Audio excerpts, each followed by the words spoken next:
안녕하세요. 시리에듀 귀화 면접심사 사회통합 프로그램 구술시험 문제풀이 시간이 돌아왔습니다. 오늘은 종합평가 말하기 세 번째 시간인데요. 제3회 실전 모의평가를 같이 살펴보겠습니다. 1번에서 3번 문제는 지문을 읽고 질문에 대답하는 문제입니다. 자, 먼저 한번 읽어보겠습니다.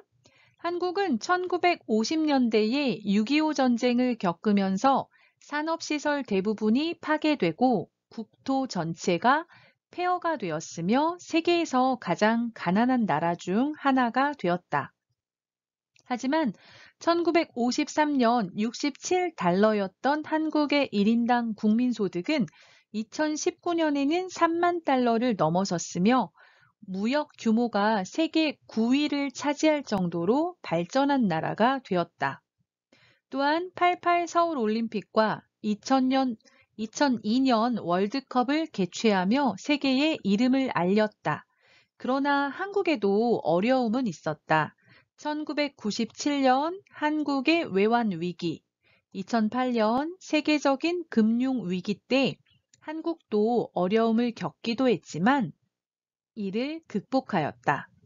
사람들은 과거에 매우 가난했던 한국이 현재와 같이 눈부신 성장을 이룬 것을 가리켜 한강의 기적이라고 한다. 자, 내용을 간단히 살펴보면요.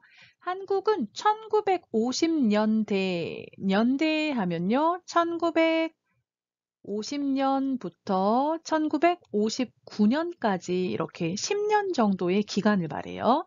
1950년대 6.25 전쟁을 겪으면서 1950년에 6.25 전쟁이 있었죠. 이 전쟁을 겪으면서 산업시설 대부분이 파괴되고, 산업시설하면 뭐 공장이나 이런 것들을 말해요. 그런 것들이 파괴되다, 무너지고 부서지고 그랬어요. 사용할 수 없도록 부서지고 무너졌어요. 파괴되고, 국토하면 나라의 땅을 말합니다. 나라의 땅.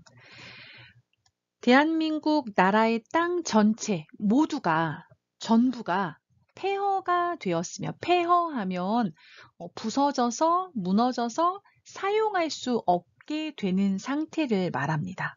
황폐해지다 이렇게 말하는데요. 거칠어지고 못 쓰게 돼요. 그런 상태를 말합니다. 폐허가 되었으며 어떤 상태였냐면요. 세계에서 가장 가난한 나라 중에 하나가 되었다. 전 세계에서 가장 가난한 나라가 되었습니다. 1953년에 한국의 1인당 국민 소득이 67달러였어요. 자, 1인당 국민 소득 하면 뭐냐면 대한민국 국민 한 명이 1년에 얼마를 벌어요? 그런 얘기예요. 1년에 얼마나 벌어요? 그걸 말해요. 그래서 대한민국 국민 한 명이 평균 1년에 얼마를 벌어요? 했을 때 1953년에는 67달러였어요. 그런데 이게 2019년에는 3만 달러까지 상승합니다. 경제가 많이 좋아졌다는 거죠.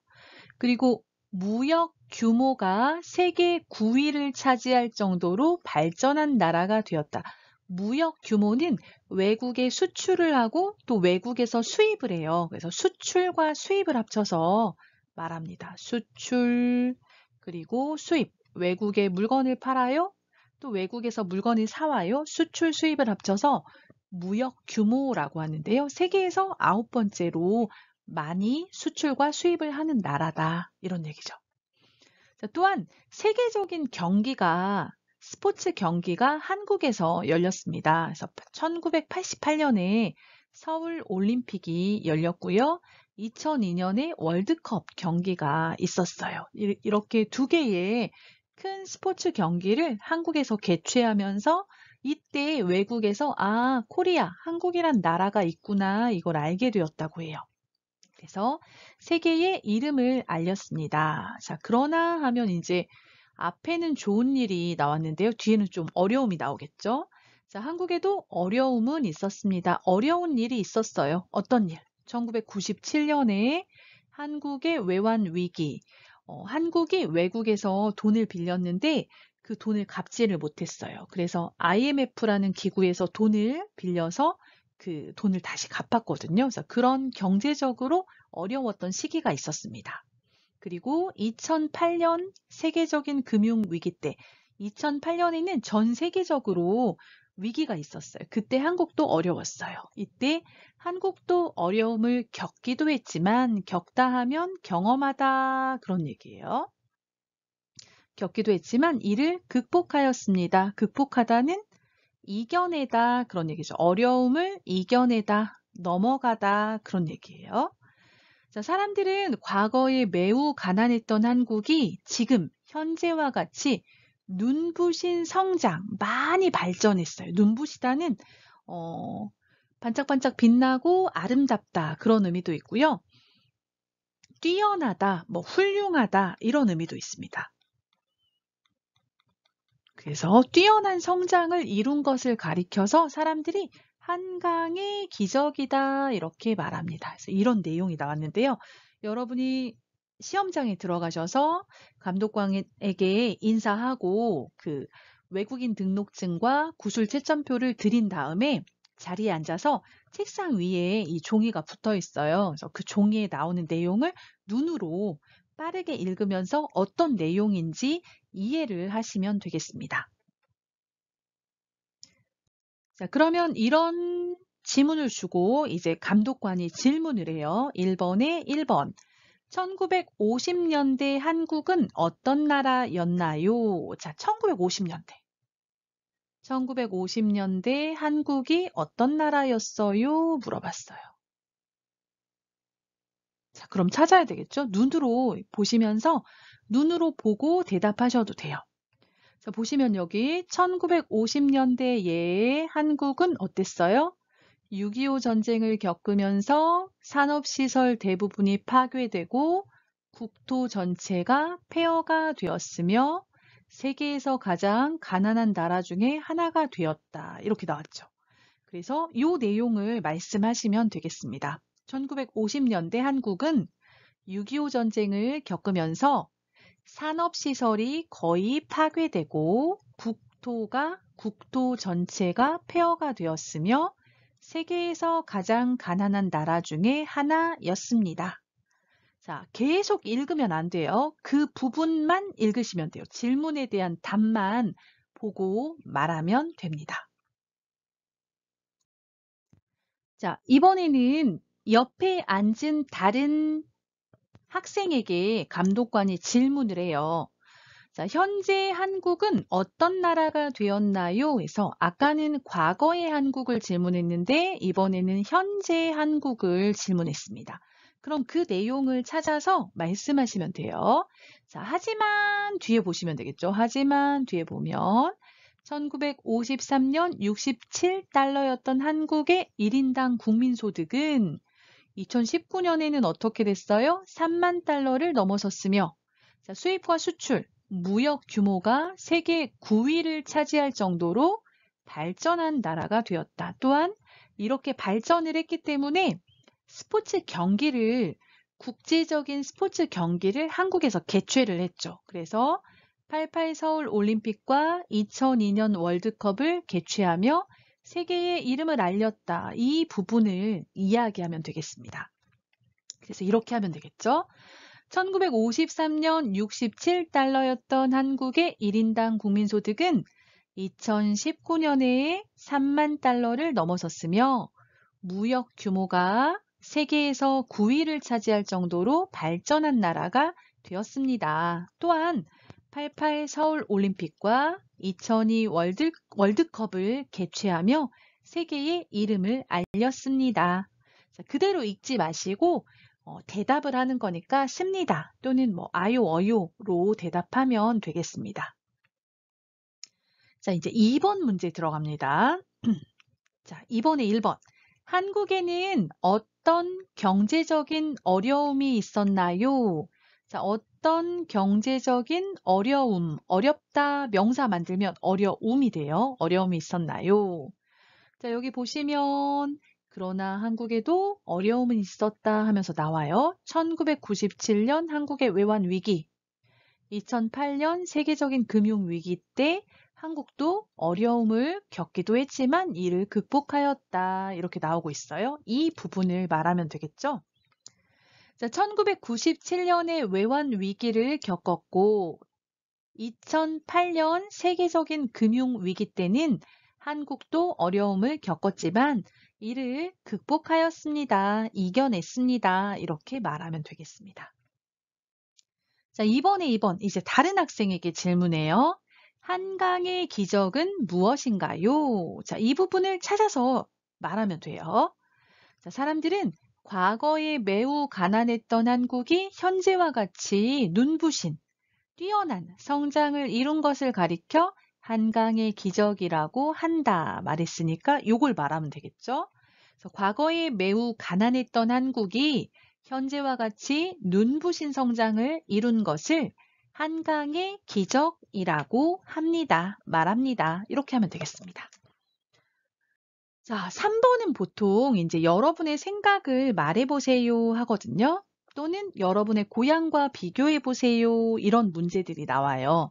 자, 한국이 한강의 기적을 이룰 수 있었던 이유는 무엇이라고 생각하나요? 자, 한강의 기적. 50년 만에 빠르게 경제가 발전했어요. 이것을 이룰 수 있었던 이유가 무엇일까요? 자, 이렇게 써보았습니다. 자, 한국 사람들의 어려움을 극복하겠다는 의지와 가난해도 꼭 공부하겠다는 교육열이 현재의 한국을 만들었다고 생각합니다. 한국은 높은 교육열로 우수한 노동력을 확보할 수 있었고 수출을 크게 늘리면서 경제 성장을 이룰 수 있었다고 생각합니다. 여러분, 5단계 공부하신 분들은 아마 기억나실 거예요. 이렇게 한국의 경제가 빠르게 성장한 데에는 한국 사람들이 어렵지만 나는 잘할 수 있어, 이길 수 있어, 이런 생각을 가지고 있었어요. 그래서 한국 사람들의 어려움을 이기다, 극복하겠다는 의지가 있었어요. 의지. 가난하지만 우리는 열심히 하면 이길 수 있어, 할 수 있어, 이렇게 생각했던 의지가 있었고요. 그 다음 한국의 부모님들이 가난해도 우리가 가난해도 자녀를 꼭 공부를 시켜야겠다 생각했어요. 꼭 공부를 하겠다는 교육열, 공부를 시키고 싶은 뜨거운 마음을 말해요. 교육열이 현재의 한국을 만들었다고 생각합니다. 자, 한국은 높은 교육열을 바탕으로 공부를 많이 했어요. 그러니까 노동력, 일할 능력이 있는 사람인데 일하는 사람들이 공부를 통해서 똑똑해진 거죠. 기술도 익히고 똑똑해지고 지식도 가지고 이런 거죠. 그래서 우수한 노동력을 확보할 수 있었고 똑똑한 사람들, 배운 사람들이 많아지면서 그걸로 기술을 만들 수 있어요. 그쵸? 새로운 제품, 좋은 물건을 만들 수 있었어요. 그래서 뭘 했냐면 수출을 했어요. 수출을 크게 늘리면서 경제 성장을 이룰 수 있었다고 생각합니다. 그래서 교육을 통해서 훌륭한 사람들, 인재를 만들어서 이 인재들이 기술을 개발하고 좋은 상품을 만들어서 수출을 하게 된 거죠. 이런 과정을 통해서 한강의 기적이 이루어졌다. 이렇게 말할 수 있겠습니다. 자, 2번. 땡땡씨의 고향의 경제 상황을 한국과 비교하여 말해보세요. 영토의 크기나 자원, 국민소득, 대표적인 수출품 등 생각나는 것을 말해보세요.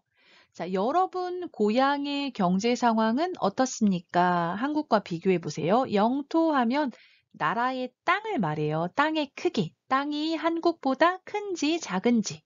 그다음 자원, 우리나라에서 생산하는 어떤 재료들, 뭐 석유가 나와요, 뭐 좋은 나무가 있어요, 뭐 이런 것들, 자원들. 그리고 국민소득, 여러분 고향 사람들이 1년에 보통 얼마 정도 돈을 벌어요? 국민소득. 그리고 여러분 나라에서 대표적으로 많이 수출하는 외국으로 판매하는 물건, 대표적인 수출품, 이런 것들 중에서 생각나는 것들을 말하는 거죠. 자, 이렇게 써봤어요. 제 고향은 경제적으로 한국처럼 발전하지는 못했습니다. 한국이 많이 수출하는 상품은 반도체, 선박, 휴대전화, 자동차와 같은 제품들인데 우리 고향은 과일, 커피 같은 식품들과 옷, 신발 등을 주로 수출합니다. 그러다 보니 수출을 통해 버는 돈이 아직 많지 않습니다. 저의 고향도 한국처럼 빨리 발전할 수 있으면 좋겠습니다. 사실 여러분 이런 질문을 받으면 좀 어려우실 거예요. 우리 고향에 대해서 관심을 가지고 있지 않았다면 좀 잘 모를 수 있거든요. 그래서 이제 한국과 비교해서 여기서 설명을 하는데요. 제 고향은 경제적으로 한국처럼 발전하지는 못했습니다. 아직은 발전이 많이 이루어지지 않았다. 자, 한국은 어떤 걸 수출해요? 한국이 많이 수출하는 상품은 반도체, 선박. 선박은 배를 말해요, 배. 선박, 휴대전화, 자동차와 같은 제품들인데, 자, 우리 고향은 과일, 커피와 같은 식품, 먹는 것, 식품들과 옷, 신발 등을 주로 수출합니다. 어떤 걸 많이 수출하냐면 과일, 커피, 옷, 신발 이런 걸 수출한다. 자, 그러다 보니 반도체나 뭐 선박 이런 거보다는 싸죠. 그러다 보니 수출을 통해서 버는 돈이 아직 많지 않습니다. 제 고향도 한국처럼 빨리 발전할 수 있으면 좋겠습니다. 발전했으면 좋겠습니다. 이렇게 말하면 되겠네요. 그래서 여러분 고향에서 어떤 것을 수출하는지, 뭐 한국보다 땅이 큰지 작은지, 국민소득은 얼마 정도 되는지 이런 것들을 아시는 대로 설명하시면 되겠습니다. 자, 4번. 한국의 인터넷은 세계에서 가장 빠르다고 평가받을 만큼 발달했습니다. 자, 땡땡 씨는 인터넷을 어떻게, 어떤 용도로 사용하고 있는지 말해보세요. 자, 여러분이 인터넷을 사용하는데 어떻게, 어디에, 무엇을 하려고 사용하고 있어요? 그걸 말해보세요. 이야기하고 있네요. 자, 저는 모르는 단어가 있으면 인터넷으로 검색해보고 고향 친구에게 이메일을 보내기도 합니다. 또 인터넷으로 쇼핑도 하고 인터넷 뱅킹도 이용하고 있습니다. 시간이 있으면 게임을 할 때도 있고 드라마나 영화를 보기도 합니다. 또 경치가 좋은 곳에 가면 사진을 찍어서 SNS에 올리기도 합니다. 인터넷이 없는 생활은 상상하기도 힘듭니다. 자, 여러분이 인터넷으로 무엇을 하는지 이야기하면 돼요. 저는 모르는 단어가 있으면 인터넷으로 검색한다. 고향 친구에게 뭐예요? 이메일을 보낸다. 이메일도 보내고 이메일도 받아요. 또 인터넷으로 쇼핑도 한다. 그리고 은행 일도 보죠. 인터넷 뱅킹도 하고 시간이 있으면 게임도 해요. 그리고 드라마나 영화를 보기도 해요. 여러 가지가 있겠죠. 뭐 이런 여러 가지를 말하면 되겠어요. 또 경치가 좋은 곳에 가서 사진을 찍어서 SNS에 올리기도 합니다. 사진을 찍어요. SNS에 올려요. 자, 인터넷이 없으면 어떻게 살 수 있을까? 생각이 안 돼요. 상상이 안 돼요. 인터넷이 없는 생활은 상상하기도 힘듭니다. 이렇게 말해봤습니다. 자, 4번에 2번. 인터넷에는 긍정적인 면도 있지만 부정적인 면도 있습니다. 인터넷의 부정적인 면을 해결하기 위한 방법을 말해보세요. 자, 인터넷의 부정적인 단점, 면이 있거든요. 근데 그걸 해결할 수 있는 방법을 말해보세요 하고 있네요. 자, 좀 길지만 제가 읽어볼게요. 자, 인터넷은 편리하지만 부정적인 면도 많습니다. 요즘은 어린아이들까지 인터넷으로 게임을 하다 보니 자제하지 못하고 게임 중독에 빠지기도 합니다. 또 개인정보가 유출되기도 하고 인터넷에 있는 부정확한 정보로 인해 피해가 생기기도 합니다. 그러므로 아이들은 부모님께 허락을 받고 정해진 시간만큼만 인터넷을 사용해야 합니다. 개인정보 유출을 막기 위해 너무 개인적인 정보는 인터넷에 올리지 않아야 하고 비밀번호를 자주 바꿔야 합니다. 인터넷으로 필요한 정보를 검색할 때는 인터넷에 있는 정보를 그대로 다 믿지 말고 책이나 다른 자료들과 함께 비교하면서 정보를 살펴봐야 합니다. 자, 부정적인 면과 그것을 해결하는 방법을 이야기하면 되겠어요. 그래서 처음에 인터넷은 좋은 점 많아요. 편리하지만 부정적인 면도 많습니다. 이제 이야기하고요. 이제 하나씩 예를 드는 거예요. 자, 요즘은 어린아이들까지 인터넷으로 게임을 하다 보니까 어린아이들은 계속해요. 참다, 자제하다. 이건 뭐냐면 내가 1시간만 하고 그만 둘 수 있어요. 참다. 그런 얘기예요. 그런데 그러지 못하죠. 자제하지 못하고 게임 중독에 빠지기도 합니다. 부정적인 면, 중독에 빠져요. 조금만 해야 되는데 계속 하는 거예요. 그래서 일상생활에 문제가 생겨요. 중독. 또 개인정보가 유출되기도 하고 자, 나의 전화번호, 카드번호, 비밀번호 이런 것들, 주소 이런 것들이 유출되기도 해요. 다른 사람이 알면 안 되는데 다른 사람에게 알려지는 거예요. 그리고 또 여러분이 어떤 정보를 검색하면 잘못된 정보를 읽을 수도 있어요.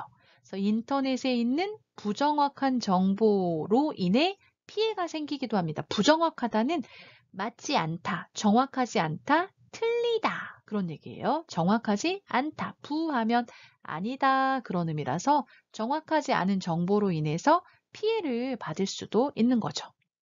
그럼 어떻게 해결해야 할까요? 해결 방법. 이제 해결 방법을 말하네요.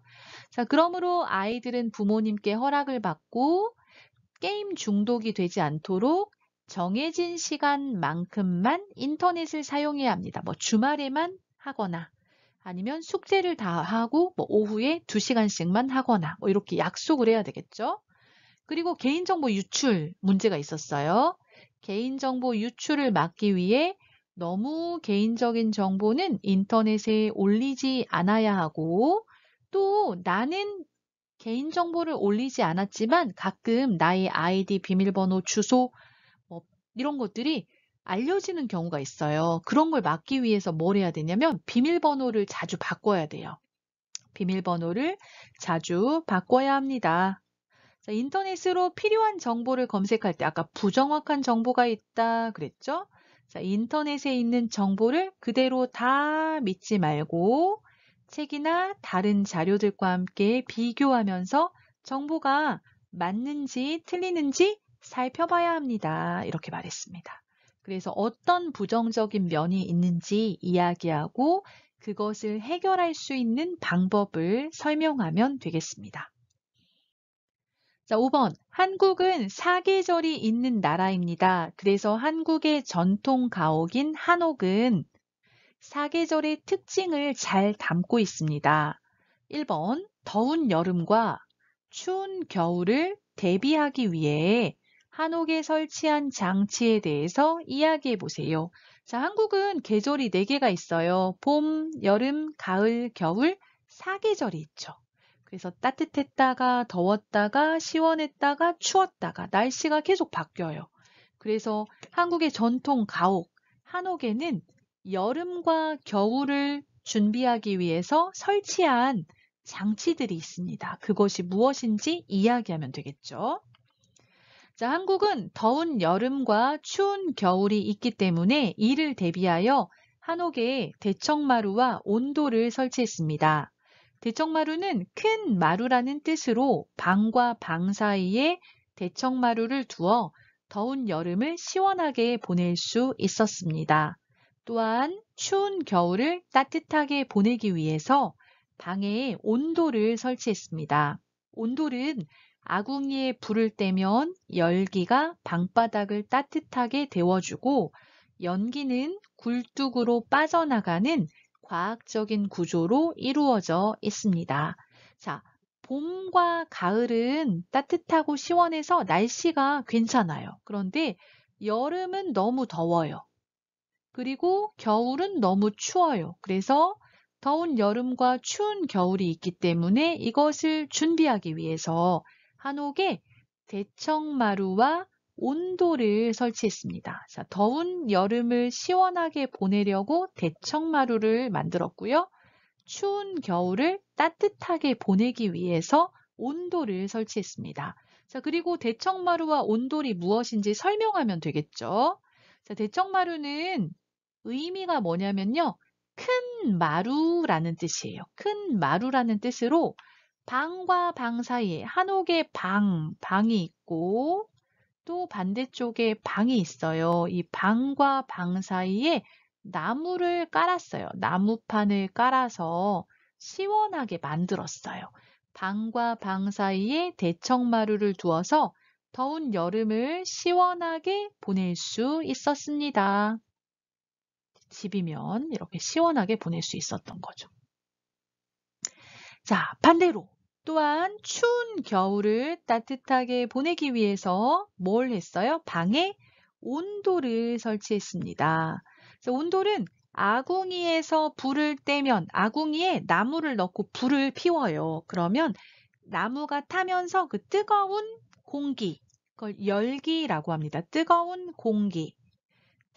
공기가 방바닥을 따뜻하게 데워줘요.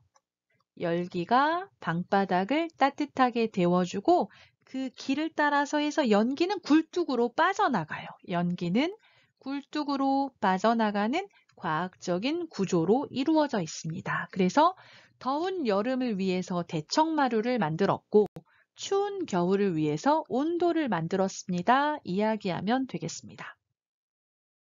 자, 2번. 한옥과 고향의 전통 가옥을 비교하여 이야기해 보세요.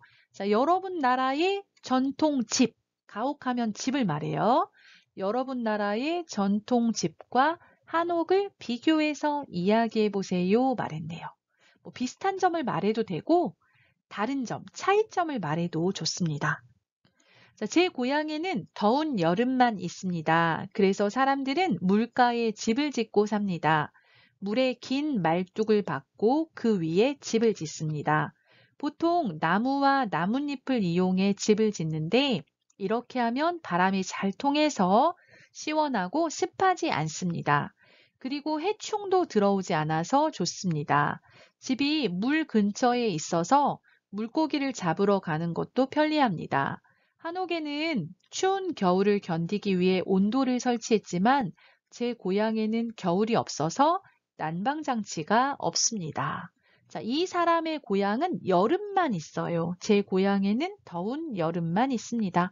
그래서 사람들은 시원하게 보내야 되잖아요. 어떻게 하냐면 물 옆에, 물가에 집을 짓고 삽니다. 물이 흘러요? 그러면 물가에 집을 짓는데 이 집을 말뚝을 박아서 좀 높게 짓는다는 거죠. 높게. 자, 보통 나무와 나뭇잎을 이용해서 집을 짓는데 자, 재료는 나뭇잎이에요. 자, 이렇게 하면 바람이 잘 집으로 들어와요. 잘 빠져나가요. 그래서 바람이 잘 통해서 시원하고 또 바람이 들어왔다 나갔다 하니까 습기가 줄어들어요. 습하지 않습니다. 끈적거리지 않아요. 그런 얘기죠. 자, 해충은 뭐냐면 우리에게 피해를 주는 벌레를 말해요. 벌레. 피해를 주는 벌레. 나쁜 벌레를 말해요. 피해를 주는 벌레를 말합니다. 자, 해충도 들어오지 않아서 좋습니다. 좀 높게 지으니까 그런 것 같아요. 자, 집이 물 근처에 있어서 물고기를 잡으러 가는 것도 편리합니다. 자, 한옥하고 비교하고 있어요. 한옥에는 추운 겨울을 견디기 위해 온돌을 설치했지만 한국의 집에는 온돌이 있어요. 하지만 제 고향에는 겨울이 없으니까 난방장치가 없습니다. 집을 따뜻하게 하는 장치가 없습니다. 이렇게 말했습니다. 오늘은 종합평가 3회 말하기 문제를 같이 살펴보았는데요. 여러분 평가에 도움이 되었다면 좋아요와 구독 눌러주시고요. 다음에 또 문제 준비해서 찾아뵙도록 하겠습니다. 끝까지 들어주셔서 감사합니다.